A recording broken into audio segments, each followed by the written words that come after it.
дуруд ба шумо дӯстони азиз, мухлисони гӯштини миллӣ. Воқеан тавре ки мо мушоҳида мекунем тантанаҳои Наврӯз бо баргузории мусобиқаҳои гӯштини миллӣ дар тамоми манотиқи кишвар шаҳомат ва шукӯҳи хосаи худро дошт ва дар деҳаи миррафоқи ҷамоати деҳоти даҳанаи шаҳри Кӯлоб як тантанаи бо шукӯҳи майдондорӣ паҳлавонони барруманди Тоҷикистону Федератсияи Россия баргузор гардид.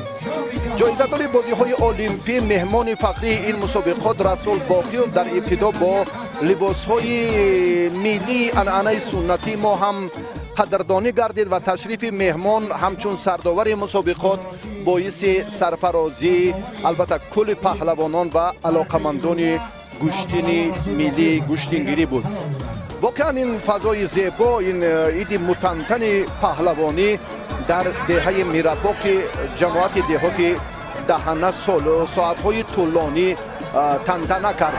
Мадина дар дидори аввал дар лаҳзаи хеле муносиб рақибро ҳам ба тахтапушт афтонид ва аввалин ҷоизаро дар ин мусобиқот Мадинаи 11-сола аз деҳаи Кадучи ноҳияи Восе ба даст овард. баъдан Мадина ба даври дуюм рохат гирифт. қувваозмоиаш хеле писанди мухлисони сершумор буд. ҳаракатҳои ҷолиб ва воқеан ҳам бибинед ки имрӯз бо Мадина писарон мубориза мебаранд, рақобат мекунанд. ин аз он шаҳодат медиҳад ки Мадина аллакай дар миёни ҳамсолони худ, дар миёни бонувон хеле нуфуз ва мавқеи хоса дорад ва бо ӯ касе нест. як ҳаракати хеле хуб, боз ҳам усули ҷолиберо ки бибинед чӣ гуна рақибро фиреб дод ва сари китфро истифода кард ва ҳарифро ба тахтапуш зад ки Зариф Назриев ҳам дасташро мебардорад ва дуюмин ғалабаи Мадинаро мо дар ин ҷо албатта хеле на танҳо мо балки мухлисон ҳам бо самимият ва кафкубиҳои зиёд истиқбол гирифтанд.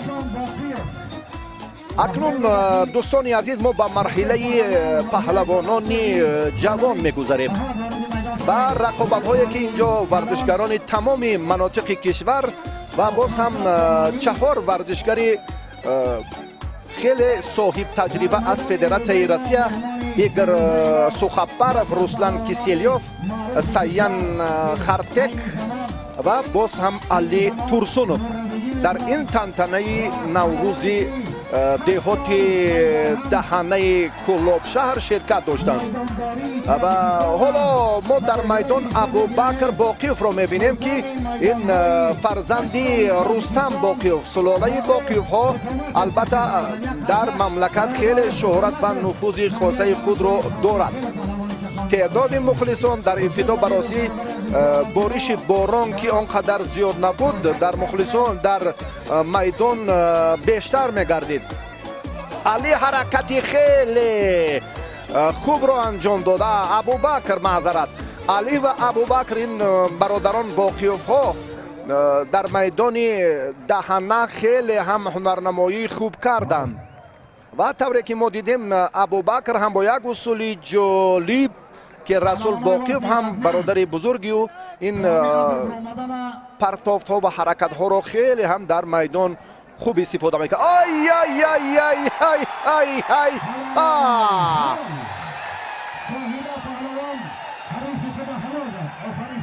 Игорь Сухопаров ва воқеан ҳам имрӯз мебинем ки аз он паҳлавононе ки ба майдон омаданд аз Федератсияи Россия хеле ва хеле матонати хуб ҳам нишон доданд ва Саидчо Раҳматуллоев паҳлавони тоҷик хилъати кабуд ба бар кард ва ба майдон омад ва воқеан ҳам дар даври аввал рақибашро бисёр ҳам ба осонӣ дучори шикаст кард.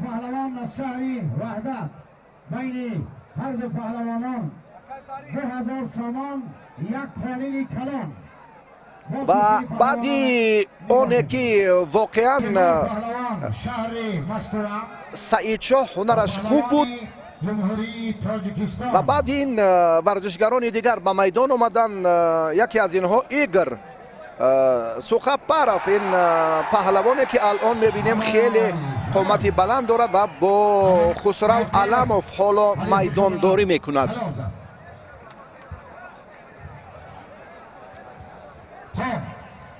کارگر داخلی برادر عزیز نزد همو ترینر یلچنی و بسیار یک حرکت جالب، حرکتی که باز هم در گلم دیگر ما مشاهده کردیم که انجام یافت، خیلی هم مساعدت کننده بود برای دریافتی مکافات ایدانه پهلوان کلاب شهر.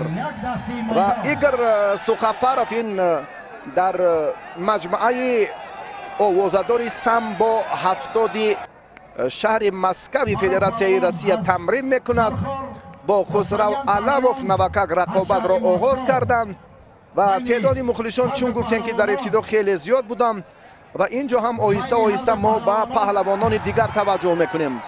بعدیانی که سایچو رقیبی اولین خود را از فدراسیون روسیه مغلوب کرد و روسلان کیسیلیوف استاد ورزش درجه بین المللی بعد ناکامی همدستش با سایچو رحمت الله از ناحیه واسه کشتل به گریبان شدند.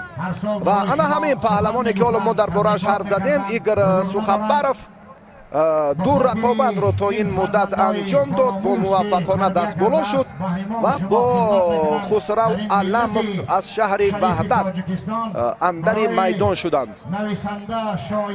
و در گلم دیگر ما میبینیم که باز سایان خرتک میدان داری میکند و سایان خرتک هم این ورزشگر 34 سال دارد، بهاری 34 خود را امسال استقبال میکرد و حالا ما باز توجه میکنیم به گلم دیگر. و اکنون این انعنه است در گشتین ملی گشتینگیری که سه جفت اندر میدان میشوند. روسلان کیسیلیوف این ورزشگری خیلی هم صاحب تجربه 29 سال دارد. حرکتی که در اینجا انجام داد خیلی خوب بود و بسیار کیسیلیوف با آسانی سایچو را دچار شکست کرد.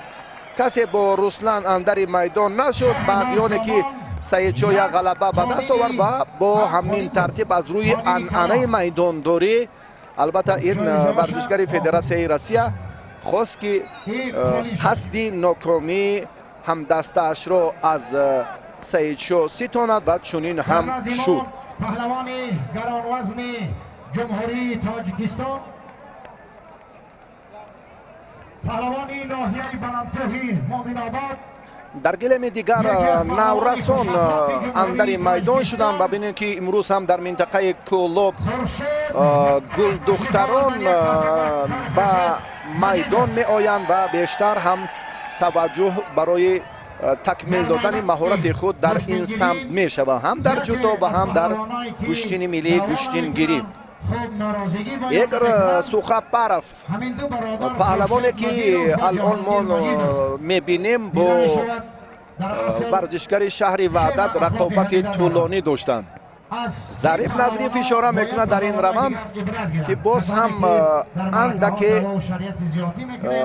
هنرنمایی پهلوانان مورد نظر قرار گیرد و دو دوری دیگر پهلوانان رقابت کنند یا با اصطلاحی همان اشاره خودی مردمی گوشتین دوست کشور که دو دست قوه آزمایی میکنند و بعدا ترتیب رقابت رو باز دیگر میکنند. یعنی وقتی پهلوان یا بسیار حرکت ایگر هم در این جریان خوب بود. سوخپارف این مورد رقیب رو خیلی هم میتوانست که دوچار شکست کند، اما چون به زمین افتید این رو هم ظریف نظریف پیخست کرد و دیگر باره نگذاشت که بله قوه اضافه اینجا زم گردد. بله این یعنی همون حالت قبلی که ما مشاهده کردیم. نظریف اشاره دارد که در گشتین ملی تاجیکی این ممنوع حسابیده می شود و علموف حالا باز تلاش میکند، اما افضلی هنری ایگر سوخپارف براسی اندک مشاهده میگردد. وزنش هم فرق کننده است در گشتین ملی، چون گفتیم که وقت وزن سن و سال به این نوبت گرفتن نمی شود در میدان های البته مردمی. و فدراسیای گوشتین ملی گوشتینگیری این کارو هم میخواهند که در آینده به یک نظام ترتیب درست درآورند و شکل برگزاری مسابقات را البته باز هم با نظام معین مسابقه های سطحی جمهوریوی و رسمی جوری سازند. فکر میکنم این اقدام خیلی خوب و شایسته فدراسیای گوشتین ملی گوشتینگیری کشور خواهد بود. در گلیم دیگر باز هم دو پهلوان این ورزشگرانی که یکی از ناحیه همدانی است، پهلوان دیگری مهمان از شهر دوشنبه. توجه ما به هنرنمایی همان ورزشگران گلیم اول است که خسرو علمو و ایگر سوخاپرف و رسول باقی جایزه‌دار بازی‌های المپی مهمان فخری این مسابقات سرداور این چهاربینی با شکوه مردمی در کلاب شهر بودم در جماعت دهاتی دهنه و واقعا هم امروز کمیته تدارکات ببینید که چگونه فضای مساعد رو برای پهلوانان تشکیل کردند، اما بارش زیادی باران براستی و رفت قوه آزمایی ها هم تاثیر خود را رسانید.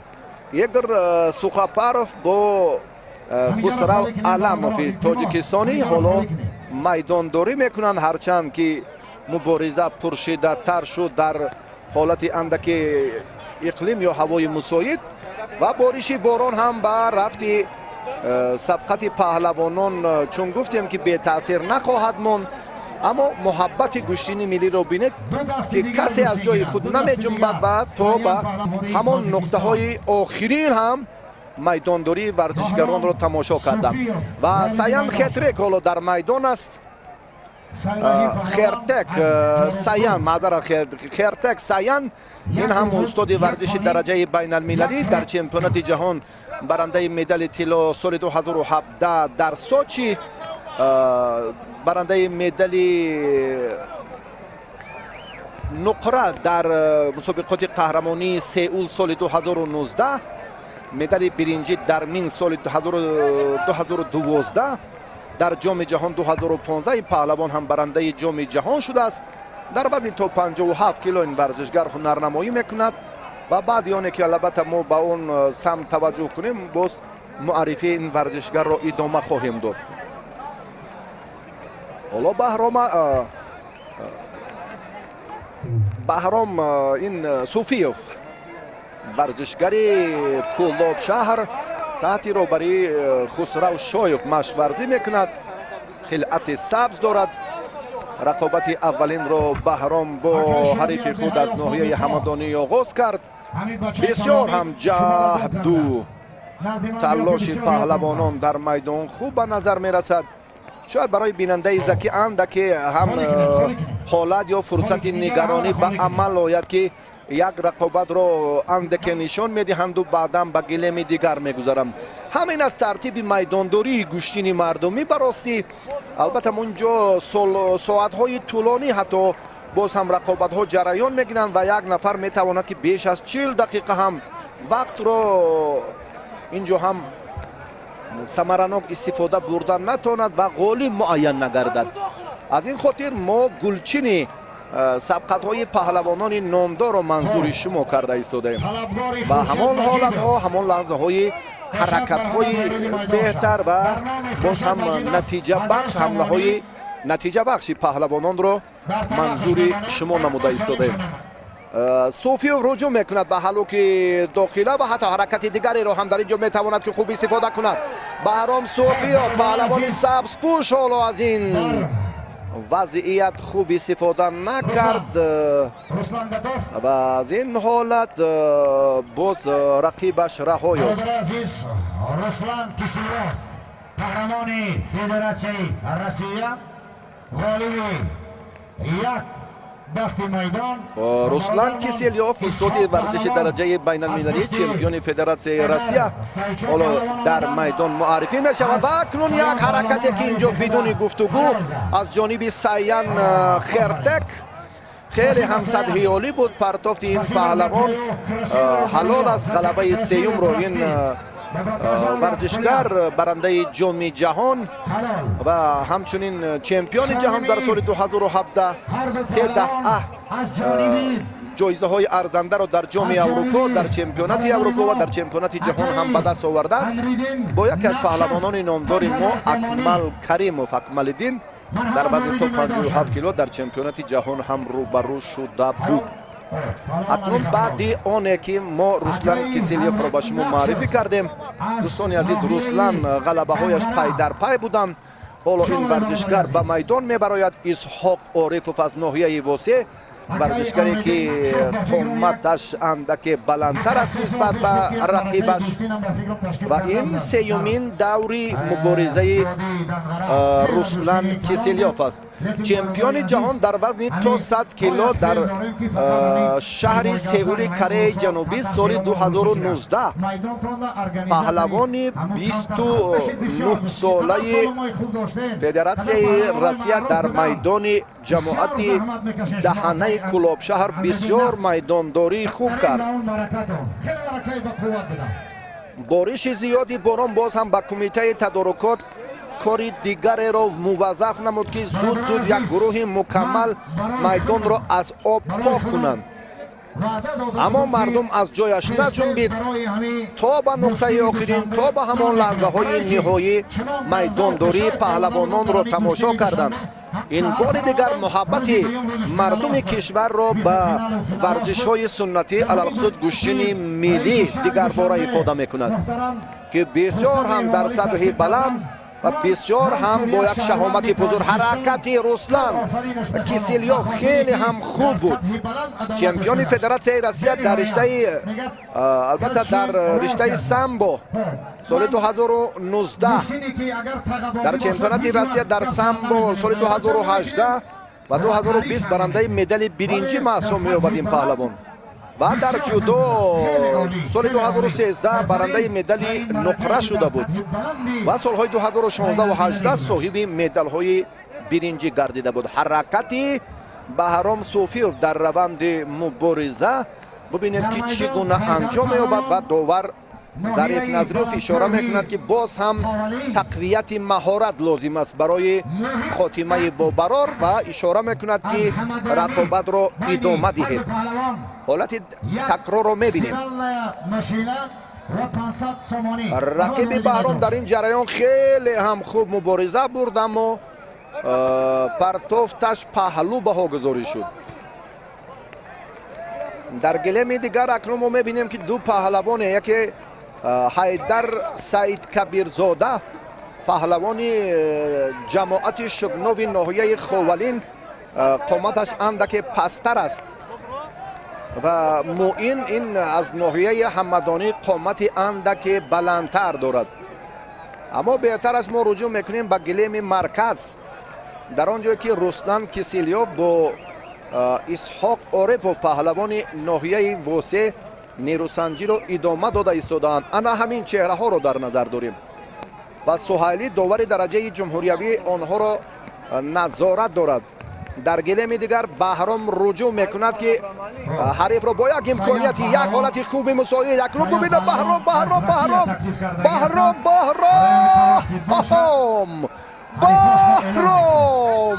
натавонист.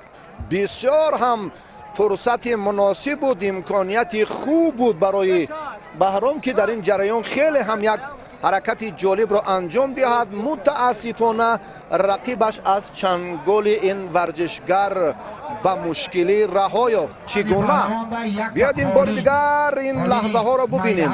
хеле ҳам Баҳром Суфиев мубориза бурд ва ҳунарнамоияш ҳам табъи дили мухлисон ҷараён дорад. Муин ва Ҳайдар дар гилеми сеюм майдондорӣ доранд. Исҳоқ ҳоло андаке ба тавсияи мураббиён ниёзманд аст. бале, дар муқобили чемпиони ҷаҳон дар вазни то 100 кило рақобати баробари Исҳоқ Орипов инҷо ҳам бори дигар андаке аз таҷрибаи ӯ дарак медиҳад.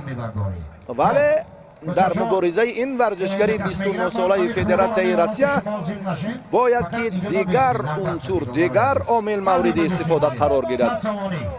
خیلی پهلوان شهرتیار چمپیون جهان که مهمان مردم تاجیکستان بود در جماعت دهات دهنه میدانداری خوب هم کرد. حالا اسحاق بعدی توصیه مربیش باز به میدان آمد. سه جفت در میدان هنرنمایی دارند. بهرام سوفیوف ورزشگر سبزپوش حرکت‌هایش هم باز پرشدت‌تر شدند، اما عمده با سستی حرکت را در حالت خیلی مساعد عملی جالبی همان هلوکی بیرون میتوان دید، اما چنین نشد. سوفیوف مبارزه را ادامه می‌دهد. رسلان کیسلیوف درباره هنرنمایی این پهلوان البته حرف زدیم. چمپیون جهان و فدراسیون روسیه. این حرکت بدون گفتگو حلال است. رسلان کیسلیوف چمپیون جهان در سال 2019 در مسابقات قهرمانی جهان در سئول، شهر سئول کره جنوبی در رشته سامبو در وزن تا 100 کیلو مهمان مردم تاجیکستان بود. تنتنه نوروز را در جماعت دهات دهنه استقبال گرفت، غلبه سیوم خود را به دست آورد و اکنون به مرحله دیگر برآمد. قهرمان فدراسیون روسیه غالبی دو دستی میدان ما و شما سالمشان. اینجا مهمانان، هواداران و مخلصان اشدی گوشتین ملی گوشتینگیری رو به شما منظور کردیم. تعدادشان خیلی زیاد بود. در ساعت اول بارش باران اندک سست‌تر بود. اگر هوای مساعد میشد باوری داشتیم که این تنتنه واقعا هم ایدی حقیقی گوشتین در سال کنونی میشد. اما بارش باران بر رفت مسابقه چون گفتیم که تاثیر خود را رسانید.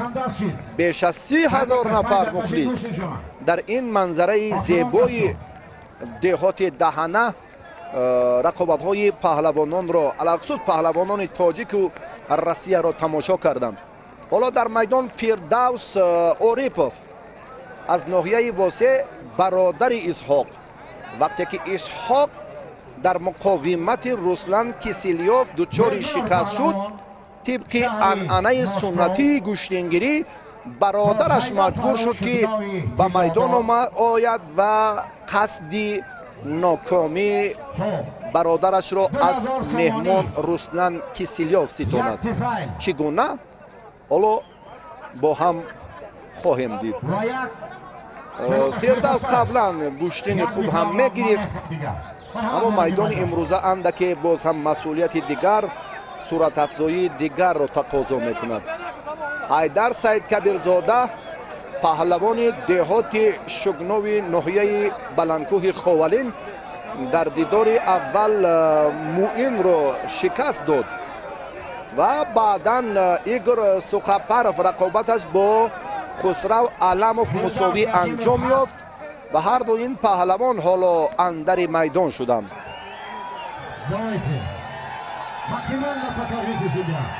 توجه میکنیم به حرکت پهلوانان در این میدان. باز هم دوباره یک کوششی رسلان کیسلیوف، اما داور سوهایلی اشاره میکند که بعد از افتیدن حرکت اضافه در گوشتین ملی تاجیکی ممنوع یا غیر قاعده است. ایگور سوخاپروف یک حرکت دیگری را کرد اینجا. فکر میکنم که در این جریان خیلی هم یک حرکت جالب از هر دو جانب بود، اما ابتدا ورزشگری روسیه این کار را انجام داد. توجه میکنیم. نه، فکر میکنم بسیار هم یک هلوک داخلی را ایگور سوخاپروف خوب انجام داد، اما پهلو بود و شاید داور در اینجا باز نقطه نظر داور دیگر باشد. مبارزه باز هم ادامه خواهد یافت. یا غلبه را با یکی از پهلوانان میده. حرکتی پهلوان مهمان بود اما پرتافت حلال نبود. این نگاهی بنده است همچون شوره. بله همین طور هم دقیق داور این را ثابت کرد. بعد حالت تکراری البته با ما باز هم مشخصتر شد. باز هم حیدر مبارزه میبرد. نه در مرکز میدان باید هنر نمایی کنم. سخاپرف دویمین مبارزه خود را آغاز کرد و حیدر سید کبیرزاده هم غلبه مبارزه دویمی خود را آغاز کرد. در مرکز میدان اینجا رسلان کسلیوف با فردوس عارفوف از ناحیه واسه سبقتشون نتیجه بخش انجام نیافت. فردوس اندک خسته حال است، دوری میجوید از سبقت میدان داری، اما در مجموع اینجا بله اخیران لحظه هایی که ما البته با هم خواهیم دید. در گلیم دیگر مبارزه هم باز میانی حیدر و ایگر سخاپرف پرشدت صورت میگیرد. رسلان کسلیوف چمپیون جهان در رشته سامبو. بیاد باریگر توجه میکنیم یک حرکت خوبی حیدر سید کبیرزاده، اما داور اینجا امتیازی را نمیبیند. چون این هم هست. در گلیم دیگر سایان خرتک استاد ورزش درجه بین المللی، ورزشگری که حالا انتظار امر داور است و این سال به بهار 34 قدم می نهد. سایان خرتک بله سهیلی داوری درجه جمهوریوی از شهر کولوب حالا باز امر میکند برای نیروسنجی پهلوانان. انا همین چهره سایان خرتک کلدر 5 سپتامبر سال 1987 ورزشگری تولدش است. پهلوانی میدانهای هم سامبو و هم جودو، چمپیون و جایزه‌داری چمپیونات روسیه و جهان اوید به سامبو، جایزه‌داری چمپیونات اروپا. حیدر واقعا هم در این جریان ایگر سخاپرف را هم بسیار هم در حالت خوب پیدا کرد و با همین ترتیب رقیب را هم دچار شکست کرد و دومین غلبه خود را هم استقبال گرفت. خیلی هم عالی. پهلوان 34 ساله فدراسیون روسیه خرتک سایان در مجموعه ورزشی با شکوه‌ترین شهر مسکو سامبو 70 تمرین میکند. در گلیم دیگر باز یک حرکت دیگر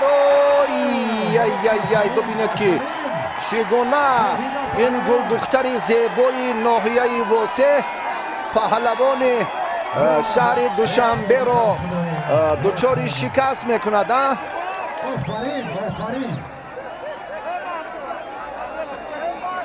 شاهده قلندر و بسیار هم حرکت خوب نشان داد. رقیب را هم در فرصت مناسب پیدا کرد و ببینید که چی حالتی به عمل آمد و شاهده انا همین ترتیب رقیب را مغلوب کرد و جوان پسر به جای آنی که شرم دارد باز تبسم میکند. بسیاری ها هم به آن نظر بودن، کفکوبی کردند و گفتند به جای اگر رقیب شاهده قلنده رو می بودند هرگز به میدان نمی آمدند و خلعت گوشتنگیری دیگر به بر نمی کردند. واقعا هم شاهده نفر تصادفی نیست. در میدان های گشتین ملی و گشتین جودو که ما در مسابقات گرند اسلم شهر تاشکند اشتراک شاهده را دیدیم که با یکی از چهره های سرشناس گشتین جودو از کره جنوبی برابر مقاومت کرد و تنها علت پرتر حالت به تخت پشت شاهده را از ادامه مسابقات گرند اسلم محروم ساخت. این خوب است. به توجه میکنیم به خورشید مجیدوف بعدیانه که رسلان کسلیوف این مرحله ها را آهسته آهسته با موفقانه پشت سر کرد. ضرورت به عمل آمد که چهره های سرشناسی گوشتین تاجیک به میدان بیایند. یکی از آنها خورشید مجیدوف است. خورشید حالا با چمپیون جهان در وزن تا 100 کیلو رسلان کیسیلیوف هنرنمایی دارد. رسلان باری چهارم است که اندر این میدان میگردد. یک رقابتش را ما نشان دادن نتوانستیم و 3 سبقت دیگرش را ما شاهد بودیم که ابتدا با سایچو، بعدا اسحاق را شکست داد. با فردوس مقاومت خیلی شدید هم کرد، اما مساوی رقابت باز هم این پهلوان فدراسیون روسیه را مجبور ساخت که راه سبقت را برای شرکت در مبارزه مکافات عالی شاهجایزه ادامه دهد. خورشید مجیدوف استاد ورزش درجه بین المللی، پهلوان خیلی شناخته مملکت، برنده مدال نقره مسابقات قهرمانی جهان در رشته سامبو میان نوجوانان. این دستاورد 5 سال قبل به پهلوان کمربند سیاه تاجیک نصیب گردیده بود. گریبان خورشید سرخ است.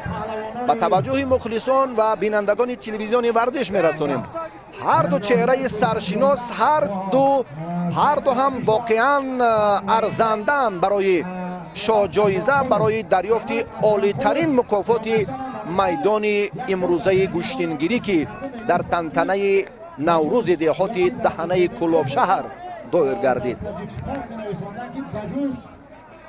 دعوت جایزه‌داران بازی‌های المپی، چمپیون‌های جهان به میدان امروزه به سبب نیست که کمیته تدارکات این تدبیر را عملی کرد. یعنی با چنین وسیله باز هم هوسمندگردانی جوانان و نورسان بیشتر می‌گردد. ورزش سنتی ما رشد می‌یابد و آهسته آهسته به عرصه بین‌المللی قدم نهادن ما باز هم نزدیکتر می شود. رقابت خورشید و رسلان کیسیلیوف حالا نتیجه بخش نیست. هر دو هم برومندترین پهلوان در میدان امروزند و در گلیم دیگر پهلوانان تاجیک، یکی از ناحیه همدانی، دیگری از ناحیه فرخور، پهلوانان شهر وحدت، ناحیه رودکی، از شهر ترسونزاده، از منطقه رشت هم در اینجا رضی الله لایقوف در گلیم اول با محیدین طالب خیلی مبارزه پرشدت هم بردند و با همین ترتیب اکنون چون گفتیم که این عنعنه و رسم و آیین اجدادی ما در گوشتین ملی هم همیشه باز هم تقویت می آورد و مخلصان هم به همین ترتیب برگزاری میدان های با نفوذ را انتظارند و گلچین آن را ما منظور شما نموده ایستادیم دوستان عزیز که خورشید مجیدو بسیار هم رجوع کرد، بسیار هم یک حرکت خوب و سریع وقتی را انجام داد. اگر باز هم در مسابقات رسمی میشد این حتما وزری بود. در گوشتین ملی ما هم از بدن افضلتر در گوشتین ملی گوشتینگیری الکه برتری به نفع پهلوان تاجیک میشد. از بس که 2 تک تپوش باید در زمین به زمین افتاد، از این لحاظ ادامه رقابت تقاضا میکند که باز هم پهلوان تاجیک مسئولیت داشته باشد. جالبترین فرصت بود که ما از نوارهای تکراری منظور شما کردیم. خورشید مجیدوف یک چهره سرشناسی که در چمپیونات مملکت سال 2020 هم در سامبو، هم در گوشتین ملی و هم در جودو برنده مدال طلا گردیده بود و دستاوردهایش هم بیرون از تاجیکستان خیلی زیاد است.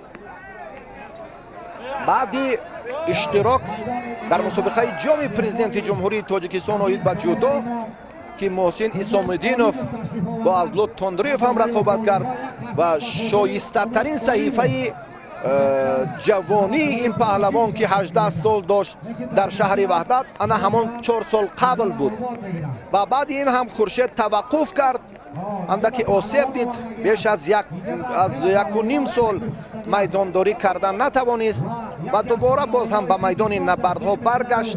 حالا در حالت آمادگی خوبی ورزشی قرار دارد.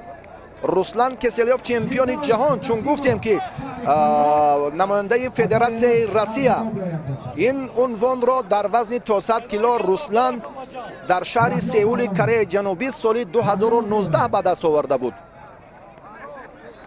ва оҳиста оҳиста паҳлавонони дигар ҳам андари майдон мешаванд. ҳамин аст тартиби рақобати майдондории гӯштини суннатӣ. яке аз чеҳраҳои дигар Фирдавс Насимов ҳоло дар маркази майдон бо ҳарифаш нерӯсанҷӣ дорад. ва Хуршеду Руслан қувваозмоиишон хеле ҳам тӯл кашид. мусовӣ доварон чунин албатта хулосае карданд ки рақобати ҳарду паҳлавон бо ризогии якдигар ин дар гӯштини миллии гӯштингирӣ бисёр муҳим аст. аз ҳам ҷудо шаванд ва дар майдони имрӯза бо нафарони дигар нерӯ санҷанд. ҳамин тавр ҳам шуд. Руслан Киселёв ва Хуршед Маҷидов бо нафарони дигар қуввозмоӣ мекунанд. майдондорӣ боз ҳам бубинед ки як бонуи арҷманди имрӯза Шоҳида Қаландарова писанди мухлисон буд. як ҷавоне ки аз шаҳри Кӯло буд бо Шоҳида андари майдон гардид. албатта инҷо суратмаҷлис мавҷуд нест ки ҳамаи инҳоро мо дақиқ насаби онҳоро ҳам ба шумо маърифӣ созем ва дар маҷмӯъ Шоҳида Қаландарова чун таваҷҷӯҳ мекунем ки имрӯз барои ҷоизаҳои ифтихорӣ имконияти хуб дорад ки мубориза барад. як ҷавони бароманди мӯйлабдору ончуноне партофт анҷом дод ки воқеан ҳам дигар ин варзишгар дар давоми ҳаёти боқимонда ҳаргиз ба майдон намебарояд. алон Шоҳида мубориза мебарад ва дар гилеми дигар Саид дастбарвари бошгоҳи варзишии паҳлавони шаҳри Душанбе рақибашро мағлуб мекунад. бо ана ҳамин тартиби партофт Саид дуюмин ғалабаи худро истиқбол гирифт. Шоҳида Қаландарова дар маркази майдон мубориза мебарад ва Саян Хертек бошад тибқи анъана дар майдон нишастааст ва бо рақиби чоруми худ баъди чанд лаҳза ба майдон хоҳад баромад.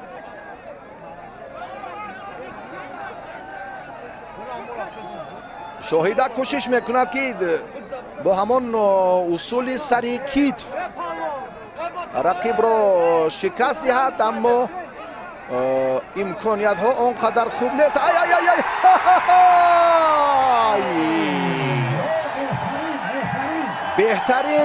беҳтарин партофт аз Шоҳида Қаландарова дар ин ҷараён ҳарифро шикаст дод. ин паҳлавони Кӯлобшаҳр эътироз дорад. он гумон дошт ки албатта дар муқовимати Шоҳида ғалаба насибаш мегардад ва ба осонӣ мукофоти идонаи тантанаи Наврӯзро ба даст меоварад, аммо чунин нашуд. Шоҳида дуюмин пирӯзии худро акнун дар майдони набардҳои инфиродии ҷамоати деҳоти Даҳана ба даст овард. ҳаракати варзишгари маҳбуби кишвар Фирдавс Насимов ҳам хеле хуб буд. партофти ин паҳлавон ҳам ба ҷоизаи шоиста арзанда аст ва Фирдавс Насимов бо ҳамин тартиб ана ҳамин партоф ҳарифашро ба тахтапушт афтонид ва соҳиби инъомҳои наврӯзӣ гардид. Фирдавс ҳам ҳаққи муборизаро дар майдони имрӯза пайдо мекунад. тибқи анъана нафаре ки комёб мешавад оҳиста оҳиста ба даври баъдӣ меравад ва паҳлавонони нокому ноумеди майдон албатта инҷо ҳаққи дигарбора ба майдон омаданро надоранд. дар мобойни гилем паҳлавони маъруфи Тоҷикистон Хуршед Маҷидов ва паҳлавони маъруфи кишвари Россия Руслан Киселёв кушти мегиранд. як харсак ба хотири ҳарди паҳлавоно. давоми майдондориро албатта чун қаблан ҳам гуфтем ки дар раванди мубориза ин бештару زیادتر آفرین خورشید مجید از خودی ریزوگی پهلوانان وابستگی دارد. زاتوی پریز زاتوی گاه اعتراض ها هم طول میکشد، به نزاع و خرخشه می رود. گاه اینجا هم یکدیگر فهمی به وجود می آید که از یکدیگر پهلوانان جدا می شوند و اینجا فکری هر دو پهلوان برای ادامه رقابت یا خاتمش خیلی مهم است. در خصوص خورشید و پهلوان فدراسیون روسیه قبلا هم حرف زدیم، چون به میدان آمدن اندک توقف بود در رفتی سبقت. اکنون توجه میکنیم باز هم به جریان مبارزه های باقی مانده که در سه گلیم پهلوانان باز هم تلاش و مبارزه برده ایستادند. آهسته آهسته اینجا هم سایان خیرتک به مرحله دیگر راه می‌یابد. از سبقت‌های 1-16 نهایی با 1-8 نهایی با 4-1 نهایی برآمد الکی و دو دوره دیگر اگر رسلان و هم سایان خیرتک هنرنمایی بهتر کنند، آنگاه در مرحله نهایی مسابقات امروزه برای جایزه حق مبارزه را پیدا کردن میتوانند. همین از ترتیب میدانداری، گشتین ملی، گشتینگیری.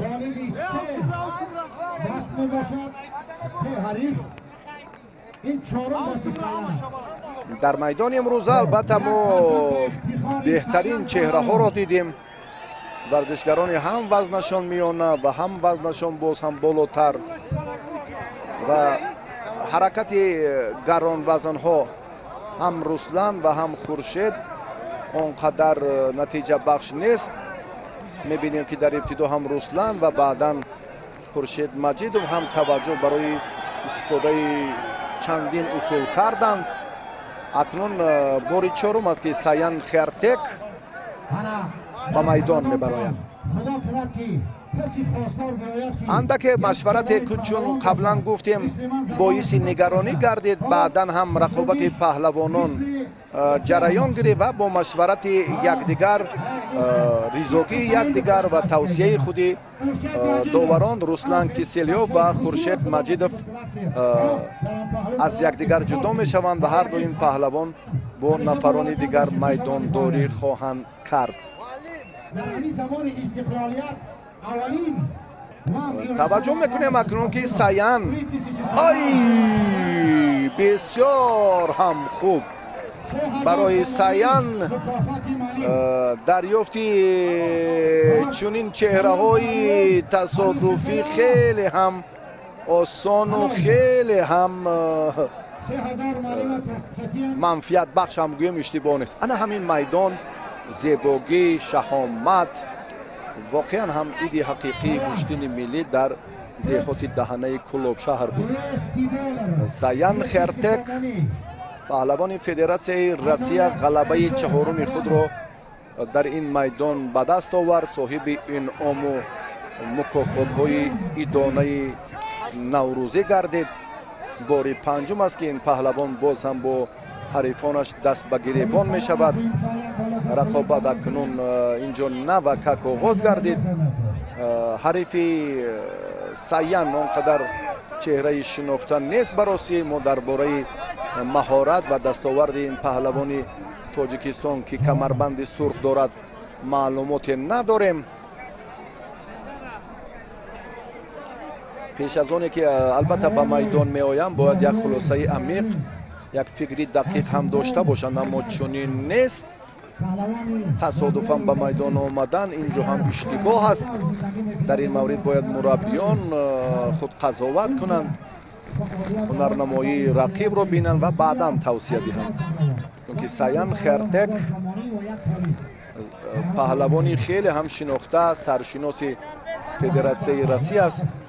در چمپیونات جهان در سال 2017 در سوچی در وزن 57 کیلو چمپیون جهان شده بود که در همین مسابقات قهرمانی جهان خواجه‌زاده بهروز هم همین عنوان را به دست آورده بود و برنده مدال نقره در شهر سئول کره جنوبی سال 2019 در چمپیونات جهان ва дар Минск соли 2012 соҳиби медали биринҷӣ шуда буд. дар вазни то 57 кило чун гуфтем ки сади роҳи Акмалиддин Каримов дар мусобиқоти қаҳрамонии ҷаҳон ана ҳамин чеҳра шуд, ана ҳамин нафаре ки ҳоло бо варзишгари тоҷик рақобат дорад, Саян Хертек.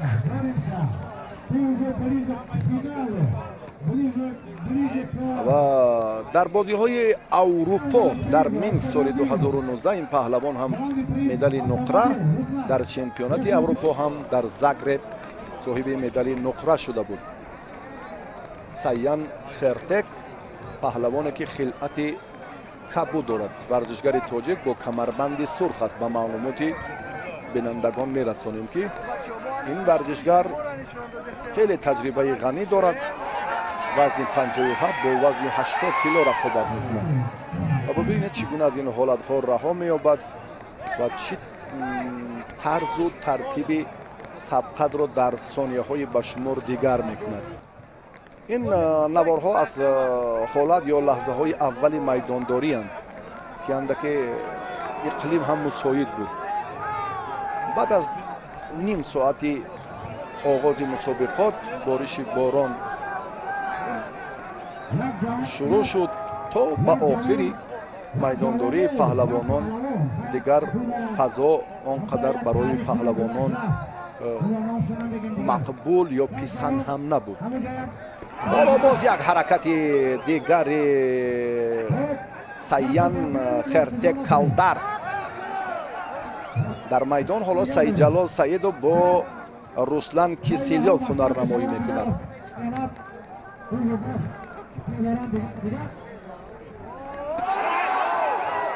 бори панҷум аст ки Руслан Кисельёв ба майдон мебарояд. Саидҷалол Саидов бори аввал партофти Саян Хертек паҳлавони Федератсияи Россия ҷо ҳалол аст. албатта аз навори такрорӣ мо ин фурсатро агар дубора тавонем ки манзури шумо кунем, воқеан ҳам худатон аллакай инро боз ҳам исбот карда метавонед. чунин ҳам шуд. дар даври аввал бо Саидшоҳ Раҳматуллоев паҳлавон Руслан Кисельёв рақобат кард. дар муқобили Исҳоқ Орипов ҳам ғалаба ба даст овард. Фирдавс Ориповро ҳам хеле фишор дод. баъдан бо Хуршед Маҷидов ҳам дари майдон шуд ва бо Саидҷалол Саидов ҳам муборизаашон тӯлонӣ буд. азбас ки инҷо хеле вақт кашол ёфт, ягон натиҷаи дилхоҳро мо надидем. ин гулчини сабқати паҳлавононро лаҳзае манзур кардем ва ҳарду ҳам аз якдигар ҷудо шуданд тибқи анъанаи гӯштини суннатӣ ва бо нафарони дигар майдондорӣ мекунанд. бисёр ҳам теъдоди мухлисон агар андаке бориши борон таъсир намерасонид, боварӣ доштем ки беш аз 40-50 ҳазор нафар мухлис дар ин тантанаи майдони гӯштини деҳоти даҳанаи Кулобшаҳр ширкат меварзиданд. таваҷҷӯҳ мекунем дӯстони азиз ба муборизаи хеле пуршиддат, ба рақобати хеле ҳассос дар марҳилаи ниҳоӣ. ин нирӯсанҷии паҳлавон Саидшоҳ Раҳматуллоев ва боз ҳам Саян Хертек, варзишгари шӯҳратёри Федератсияи Россия алон як ҳаракатро оғоз кард. барои мукофоти олишо ҷоизаи аввал ҳарду паҳлавон мубориза бурда истоданд.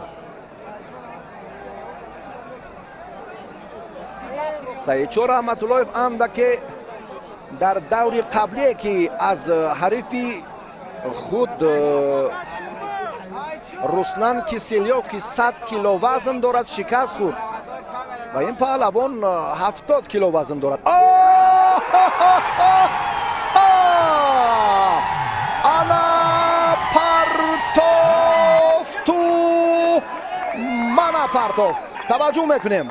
Саидшоҳ бисёр ҳам рақибро дар фурсати муносиб пайдо кард ва як ҳаракати ҷолиб анҷом доду дастболо гардид.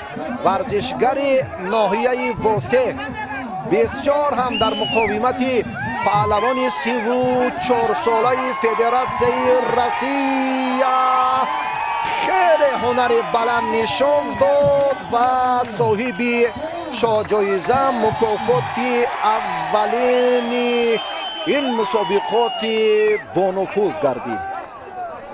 غلبه پهلوان تاجیک رو تبریک میگوییم و اکنون مبارزه همانا جریان میگیرد. ورزشگران دیگر اندر میدان شدند تا به مرحله نهایی گران وزن ها برای دریافت جایزه دوم اندک وقت باقی مانده است و حالا در میدان دو پهلوان گران وزن تاجیک هنرنمایی میکنند. طبق حرکتی که خیلی هم از جانب شریف نظریف انجام داده شد خیلی هم خوفناک بود برای خورشید مجیدوف. ببینید بله اینجا امتیاز نیست. در گشتین ملی تنها تخت پشت باید به زمین افتد. شریف نظریف کمربندش سرخ است و خورشید مجیدوف کمربندی سیاه دارد. رقابت پهلوانان اگر گیم که در مرحله نیمه نهایی همین مسابقات از اشتباه نمی کنیم مبارزه ورزشگران باز هم ادامه خواهد یافت.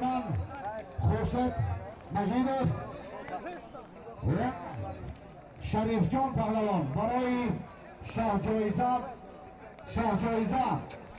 و واقعا همینجا در مرحله نیمه نهایی معذرت بینندگان عزیز اندک پیشتر میان گران وزن ها انجام یافته بود.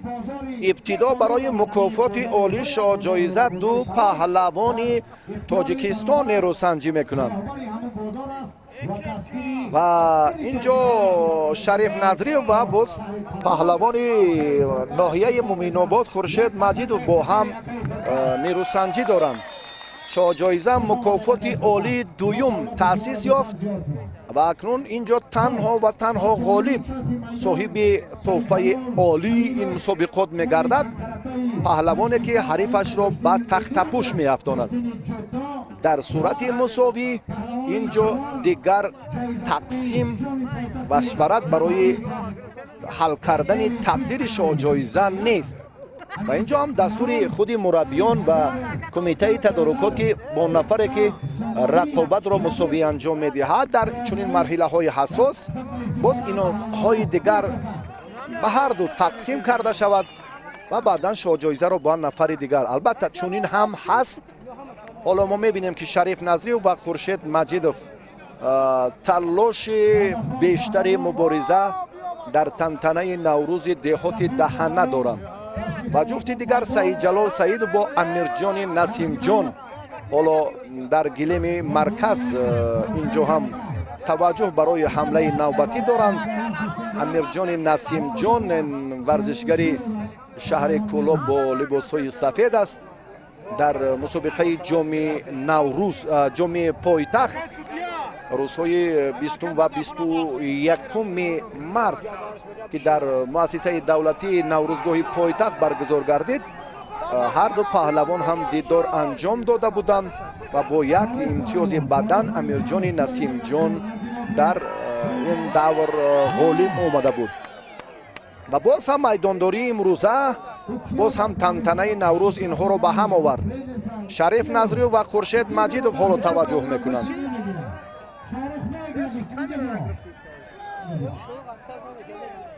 خورشید و شریف یادآور میشوند که برای جایزه عالی مسابقات автомашinaи سبک‌رو رقابت دارد.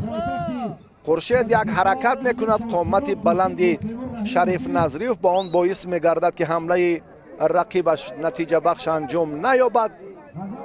سعید جلال باشد با امیرجان نسیم جان در مرکز میدان حالا هم مبارزه میبرند. هر قدر که وقت سپری می شود اما اون قدر باز هم محدودیت برایشان به وجود می آید چون اینجا هم مشورت هر دو پهلوان مهم است. یعنی باید که بله خورشید مجیدوف با شریف نظریف هنرنماییشان در شاهجایزه نتیجه به بار نآورد، نتیجه دلخواه مساوی و با این دو پهلوان طبق عنعنه انعام‌های دیگری نوروزی تقدیم می‌گردد. و برای شاهجایزه نفران دیگر به میدان خواهند آمد. یک حرکت دیگری پهلوان ناصر شیرخانوف را دیدیم. این ورزشگر هم در باشگاه ورزشی پهلوان شهر دوشنبه تمرین میکند تحت رهبری شیرعلی بازاروف. فکر میکنم جالبترین پرتاب بود، بهترین بود، اما داور ظریف نظری با این اصول یا حرکت بهاگذاری نکرد. ناصر شیرخانوف مبارزه را باز هم اکنون در گلیم دیگر ادامه میدهد و زود پهلوانان عوض میشوند. ناصر شیرخانوف در رقابت قبلی که چون گفتیم تلاشش بیشتر بود، به مرحله نهایی رسیدیم، با دوری خیلی حساس، با نه همان فرصت های دیر انتظار و رسلان کیسیلیوف و فردوس نسیموف حالا به میدان برآمدند برای مکافات عالی شاهجایزه ایوا. هر دو پهلوان میدان داری خواهند کرد. در گلیم دیگر باز یک نفر دیگر را دچار شکست میکند. سعید جلال و امیرجان نسیم جان هم مقاومتشان نتیجه بخش نبود، مساوی انجام یافت. و حالا ببینیم که رسلان ورزشگر فدراسیون روسیه بسیار احتیاطکارانه عمل میکند. چمپیون جهان در رشته سامبو در شهر سئول کره جنوبی در سال 2019 و واقعا هم این ورزشگر چون گفتیم که سال تولدش 1992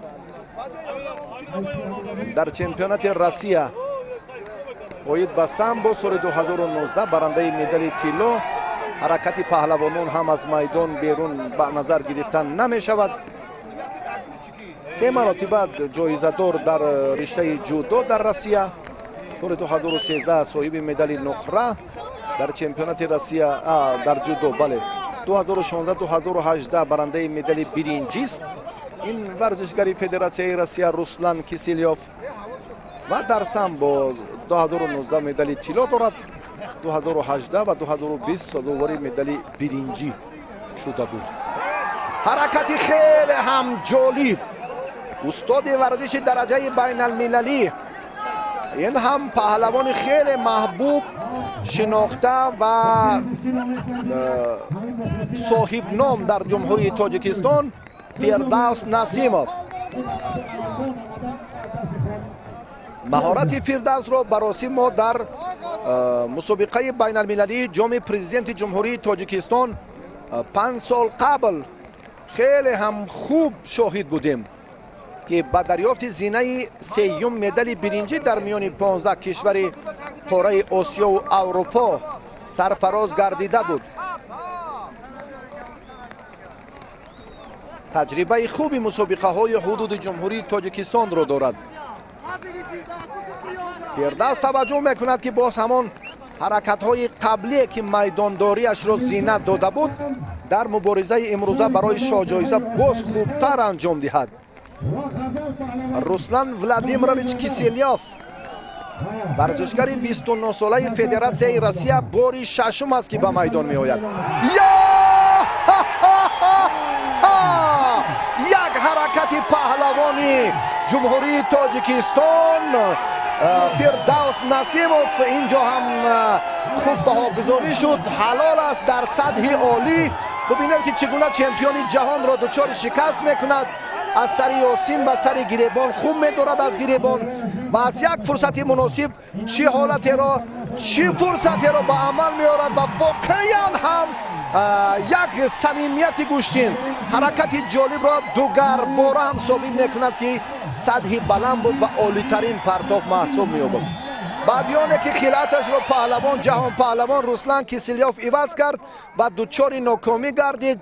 اعتراض هم کرد که چرا خلعتم را عوض کردید. شاید یکی از سبب‌های ناکامیش را در عوض کردن خلعت میدید و اکنون چی باید کرد؟ این میدان است و فردوس نسیموف نفر سزاوار مکافات عالی دوم را هم به دست آورد. آخرین رقابت پهلوانان برای دریافت شاهجایزه 3 و امان‌الله این ورزشگری که خلعت کبود دارد از ناحیه رودکی است. ورزشگر شهر کولوب امیرجان نسیم جان خلعت سفید دارد. جایزه سیوم این مکافات عالی تأسیس داده شده هم به خاطر همان غلبه های پی در پی چهره های اصیل در میدان تأسیس یافت. امیرجان نسیم جان تلاش میکند اما دقیقه های خیلی بشمار و فشرده رقابت را ما منظور شما نموده ایستادیم که این مسابقات مبارزه هر دو هم بیش از 30 دقیقه طول کشید، اما نتیجهش برای ما و شما بعد اندکی معلوم خواهد شد. مساوی در میدان امروزه البته برای شاه جایزه یگان نقش نمیبازد، دیگر انعام ها به پهلوانان تقدیم میگردد. بعد به نتیجه خاتمه یافتن مسابقات دو پهلوان شهرتیاب برای شاه جایزه، سبقت های ورزشگران نامدار تاجیکستان و روسیه در تنتنه نوروز دهات دهنه شهر کولوب خاتمه یافتند. برای توجهتان دوستان عزیز سپاسگزارم. سلامت باشید.